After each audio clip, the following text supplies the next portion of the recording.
વડોદરા મહાનગરપાલિકાની સ્થાયી કમિટીની બેઠકમાં 4 કામોને મંજૂરી। આજની આ બેઠકમાં ઓડિટ વિભાગ, બ્રિજ પ્રોજેક્ટ શાખા, પાણી પુરવઠા શાખા અને વરસાદી ગટર પ્રોજેક્ટ શાખાના કામોની દરખાસ્ત મૂકવામાં આવી હતી, જેમાંથી બ્રિજ પ્રોજેક્ટ શાખાનું એક કામ શહેરના કમેટી બાગમાં પક્ષીઘરમાંથી લાયન ટાઈગર એન્ક્લોઝર તરફ આવેલા જૂના બ્રિજની સમાંતરે નવીન ફૂટ ઓવરબ્રિજ બનાવવાના કામને પરત કરવામાં આવ્યું છે, જ્યારે થોડીક વિભાગનું કામ જાણમાં લેવામાં આવ્યું છે। સાથે પાણી પુરવઠા શાખા અને વરસાદી ગટર પ્રોજેક્ટ શાખાના કામને મંજૂર કરવામાં આવ્યું છે। વધુ માહિતી સમિતિના અધ્યક્ષ ડૉક્ટર શીતલ મિસ્ત્રીએ આપી હતી। 5 પ્રપોઝલ લેવામાં આવી હતી। એક પ્રપોઝલ જાણમાં લીધી છે, એક પ્રપોઝલને પરત કરી છે અને બાકીની 3 પ્રપોઝલને મંજૂર કરવામાં આવી છે।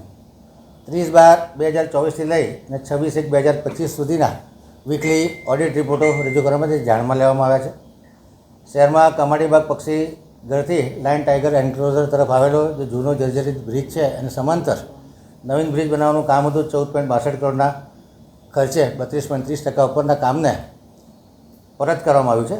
એની રીડિઝાઇનિંગ કરી અને ફરી નવું ટેન્ડર કરી અને સ્ટેન્ડિંગમાં રજૂ કરવામાં આવશે।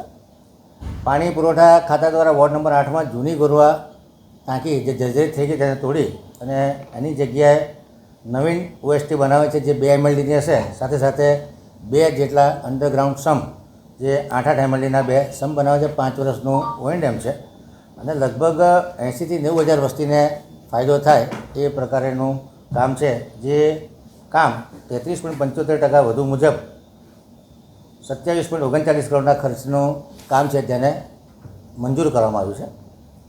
જે આજવા માસ્ટર બેલેન્સિંગ રિઝર્વાયર છે એ જગ્યાએ પણ 7 MLDનો નવો અંડરગ્રાઉન્ડ સમ્પ બનાવી અને જૂનો 30 MLDનો સમ્પ છે, સાથે સાથે આ 7 MLDનો નવો સમ્પ બનાવી અને બુસ્ટર પંપ બનાવવાનું કામ છે, જે 18.90% વધુ મુજબ 13.67 કરોડનું કામ છે, જેને મંજૂરી આપવામાં આવી છે। આ કામ કરવાથી લગભગ 70,000 જેટલી વસ્તીને પાણીના જે સપ્લાય છે એમાં ફાયદો મળશે। વાઘોડિયા ચોકડીથી સિદ્ધેશ્વર હાર્બર સુધી જે નેશનલ હાઈવે સમાંતર વરસાદી ચેનલ છે એને 3.5 × 3.5 મીટરની બોક્સ ચેનલ બનાવવાનું કામ છે, જેને મંજૂર કરવામાં આવ્યું છે।